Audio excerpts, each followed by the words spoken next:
Good afternoon students. Let's move to our next topic. ठीक है, next topic करने से पहले let's see some sign conventions. कल ये टॉपिक हम कर रहे थे वर्क डन साइन कन्वेंशंस. ठीक है, अब देखो इसके अंदर क्या है. सिंपल से आपको ये बताना है कि when work done it's said to be negative and when work done it's said to be positive. देखो ये कैसे पता लगेगा. ये आपका कोई प्लस क्यू चार्ज है.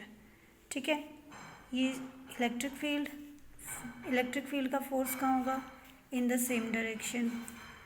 आप कोई प्लस क्यू चार्ज को, स्मॉल टेस्ट चार्ज को, ठीक है, हम प्लस क्यू की फील्ड में हमने क्या करा, एंटर करा.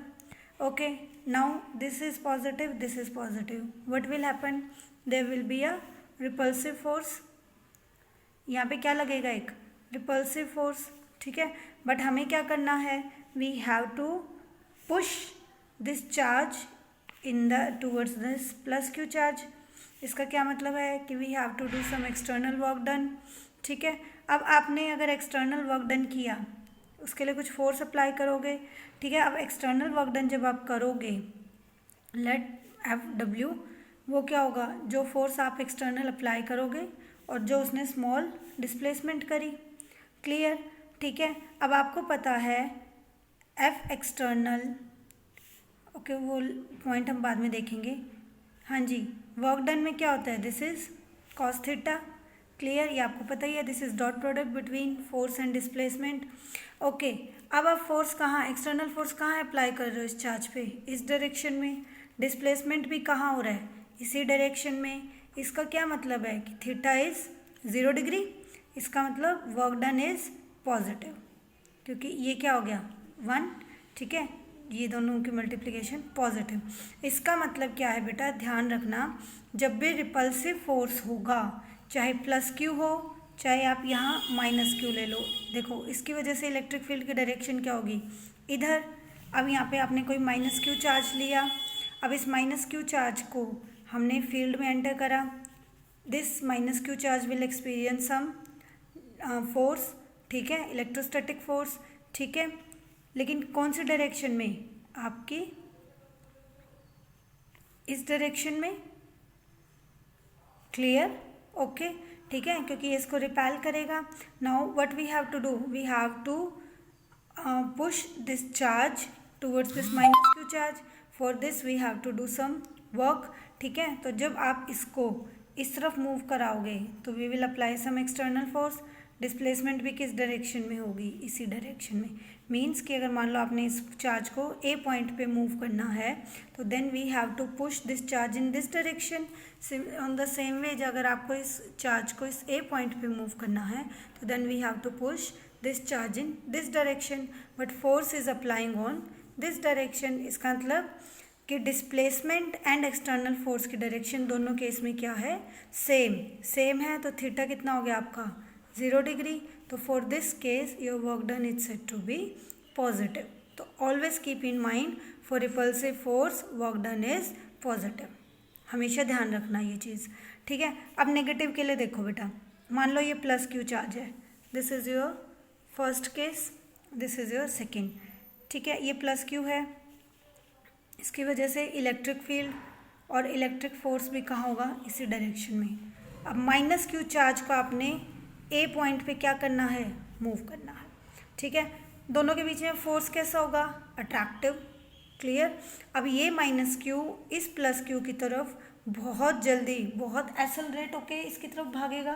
बट आपको तो सिर्फ कहाँ तक लेके जाना है, ए तक आने के बाद भी ये प्लस क्यू इस माइनस क्यू को अपनी तरफ क्या करेगा, बहुत ज़्यादा अपनी तरफ अट्रैक्ट करेगा, इसको एक्सेलरेट करेगा. नाउ व्हाट इज़ रिक्वायरमेंट, कि अब आपको इलेक्ट्रिक फील्ड फोर्स आपका इस डायरेक्शन में. अब हमारी रिक्वायरमेंट क्या है कि हमें इसको ए पे ही रहना है. We have not to push towards plus q. हमने तो इसको ए पे रखना है, लेकिन ये माइनस क्यू और प्लस क्यू में फोर्स कैसा होगा, अट्रैक्टिव. तो अब यहाँ पे हमारी जो एक्सटर्नल फोर्स की डायरेक्शन होगी वो किधर होगी, इस तरफ. मतलब अब हम ई और माइनस एक्सटर्नल ठीक है, ये दोनों अपोजिट होते हैं। To keep the net force zero so that the charge move with the constant velocity. तो अगर एफ इधर है तो एक्सटर्नल किधर होगा, इस तरफ। लेकिन डी एक्स की डायरेक्शन किधर होगी, इधर, क्योंकि आपको तो माइनस क्यू को किस पॉइंट पे मूव करना है, ए पे। तो आप देखो अट्रैक्टिव के केस में एक्सटर्नल फोर्स की डायरेक्शन तो इधर है, ठीक है, डी एक्स की डायरेक्शन इधर है, तो दोनों में एंगल कितना हो गया, 180 डिग्री। ओके, अब वर्क डन क्या होता है, F D x cos theta, this is 180 and cos 180 is -1। तो इन this case your work done is negative. Clear, keep in mind कि जब भी हमारा अट्रैक्टिव फोर्सेज होंगे, for that your work done will be negative and for repulsive force work done will be positive. Clear, ठीक है। अब इस चीज़ को मैं आपको एक तरीके से और आप देख सकते हो कि देखो, जब आपका वर्क डन, चलो इसको हम रिलेशन एक डिराइव करेंगे, मैं उसमें आपको कंसेप्ट अच्छे से और उसमें समझाऊंगी। अभी आपको सिर्फ ये ध्यान रखना है कि work done will set to be positive if the repel forces are repulsive in nature. ठीक है, जब आपका सेम चार्जेस एक दूसरे को रिपेल करेंगे तो चार्ज फील्ड से दूर भागेगा, but to move the charge at point A we have to apply some force, external force, ठीक है, in the same direction of dx, but in the case of attractive forces we apply the external force in the direction opposite to your dx direction, due to which theta is 180 and work done is said to be negative। तो ये concept आप बहुत अच्छे से ध्यान रखना। जैसे आपका बुक में न्यूमेरिकल था कि ये प्लस चार्ज है, दिस इज माइनस चार्ज, ठीक है, ये आपकी इलेक्ट्रिक फील्ड लाइंस है, ठीक है, इलेक्ट्रिक फील्ड लाइंस आपकी क्या होंगी, इससे अवे होगी। क्लियर, ठीक है। अब यहाँ पे मान लो पॉइंट है P, यहाँ पॉइंट है Q, यहाँ पॉइंट है A, यहाँ पॉइंट है B, ठीक है। अब अगर हम यहाँ पे एक नेगेटिव चार्ज रख दें, ठीक है, तो what is the work done, negative है। सिंपल आपको क्या ध्यान रखना है, नेगेटिव नेगेटिव रिपेल, रिपेल करेंगे तो वर्क डन इज पॉजिटिव। बिल्कुल सिंपल, आपको कुछ भी ध्यान नहीं रखना, सिंपल। अगर एक नेगेटिव चार्ज आप यहाँ रख दोगे तो क्या होगा, नेगेटिव पॉजिटिव एक दूसरे को क्या करेंगे, अट्रैक्ट करेंगे, अट्रैक्ट करेंगे, इस means work done is negative. Clear, I think clear है। और वर्क डन नेगेटिव है, इसका मतलब वर्क डन कहाँ से कहाँ करोगे, Q से P की तरफ आना है आपको, तो work done from Q to P per unit charge, जो भी यहाँ पे चार्ज होगा, that will be equal to VP minus VQ, ये आपको पता है, ठीक है। Per unit work done per unit charge क्या बन जाता है, पोटेंशियल डिफरेंस। आपको चार्ज कहाँ मूव करना है, Q टू P। पहले उसने पूछा कि इसमें वर्क डन क्या होगा, आपने लिख दिया वर्क डन क्या होगा, नेगेटिव, इसमें क्या होगा, वर्क डन पॉजिटिव, ठीक है। अब अगर यहाँ पे वर्क डन नेगेटिव है, for this case negative charge के लिए अगर वर्क डन नेगेटिव है, work done negative QP, Q is equal to minus of VP minus VQ। Clear, and minus खोलोगे तो ये क्या बन जाएगा, VQ माइनस VP। इसका क्या मतलब है कि Q हायर पोटेंशियल पे है और P लोअर पोटेंशियल पे है। तो ये भी क्वेश्चन आपसे पूछा गया है, आपकी ही NCERT का ये न्यूमेरिकल है कि बताओ कि VP माइनस VQ इस केस में क्या होगा, पॉजिटिव और नेगेटिव। तो आपको सिंपल तरीके से याद रखना है, अट्रैक्टिव फोर्स है, वर्क डन क्या होगा, नेगेटिव, वर्क डन नेगेटिव होगा, तो रिलेशन तो ये होता है VP minus VQ, work done per unit charge from Q to P, moving a charge from Q to P is equal to VP minus VQ, but work done is negative, negative sign हम यहाँ ले आए, ठीक है, ये आपका sign change हो जाएंगे, तो इसका क्या मतलब है, Q is at higher potential then P, and in this case work done in moving a negative charge from B to A पर unit charge is equal to VA minus VB। Okay, but this is positive, तो relation will remains the same, इसका मतलब VA minus VB is positive. तो ये numerical आपकी copy में solve कर, sorry आपकी NCERT का ये न्यूमेरिकल। ओके स्टूडेंट्स, इसका मतलब इस केस में वर्क डन पॉजिटिव था, तो VA minus VB will be your positive. Clear? Okay. Next topic हम लेते हैं. Next topic is our relation between electric field. Sorry, इससे करने से पहले बेटा हमारा एक टॉपिक आता है equi potential surfaces. Clear? Equi potential surface. अब इक्वी पोटेंशियल सरफेस देखो हमारा क्या होता है. ये हमारा कोई चार्ज है. ओके, इस चार्ज की वजह से, ठीक है, इसके चारों तरफ क्या है हमारी इलेक्ट्रिक फील्ड लाइंस. क्लियर? अब V पोटेंशियल का फॉर्मूला क्या होता है? P is equal to KQ/R. अगर हमारा R सेम है तो उसके लिए हर पॉइंट पे V भी क्या होगा? सेम. तो आप इस Q से हर पॉइंट पे सेम डिस्टेंस R ले लो. ठीक है, ये सेम डिस्टेंस है. और इलेक्ट्रिक फील्ड कैसे निकलती हैं आपकी? रेडियली, इनवर्ड्स या outwards, that depends upon the charge. तो अब ये इसका मतलब क्या डिपेंड कर रही है? Radius. This are showing radius. Clear? तो इनको मिलाओ तो ये आपका क्या बन गया? एक sphere. Okay, what does it mean? It means कि on this sphere at every point. Okay, what does it mean? ये क्या है आपकी? रेडियस. क्लियर? ये रेडियस है. तो ठीक है, ये क्या बन गया हमारा? एक स्फीयर. इसका मतलब देखो, क्यू पॉइंट से, क्यू चार्ज से इन सब के डिस्टेंस क्या है आपकी? सेम. ठीक है, मतलब ये सारे R हैं तो पोटेंशियल भी क्या होगा? सेम. तो इसका मतलब है कि ये जो आपने स्फीयर बनाया है, इस स्फीयर के हर एक पॉइंट के लिए पोटेंशियल क्या होगा? Same. Potential will be same. तो इसका क्या मतलब है कि इक्वी पोटेंशियल आपकी वो सरफेस है, this is called your equi potential surface. तो इक्वी पोटेंशियल आपकी वो सरफेसेस हैं जिसके हर एक पॉइंट पे पोटेंशियल क्या रहता है आपका? सेम. क्लियर? ठीक है, मतलब ये आपका कोई प्लस क्यू चार्ज है, इसकी वजह से सेम R के लिए एक इक्वी पोटेंशियल सरफेस ये हो सकती है. ठीक है, एक R के लिए, क्योंकि अब ये सारी रेडियस है. ठीक है, एक इक्वी पोटेंशियल सरफेस आपकी ये हो सकती है फॉर ये R1, फॉर नेक्स्ट R1, फिर नेक्स्ट R2. तो all these are your equipotential surfaces. Why all these are equipotential surfaces? Because at every point of this surface the potential remains same. Why the potential remains same? Because R is same. Clear? ठीक है. Okay, अब एक चीज़ और देखो. Late ये आपकी कोई equipotential surface है. क्लियर? ठीक है, यहाँ मेरा पोटेंशियल है V1, यहाँ मेरा पोटेंशियल है V2.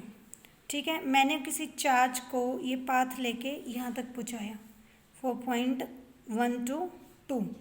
क्लियर? ओके, ठीक है.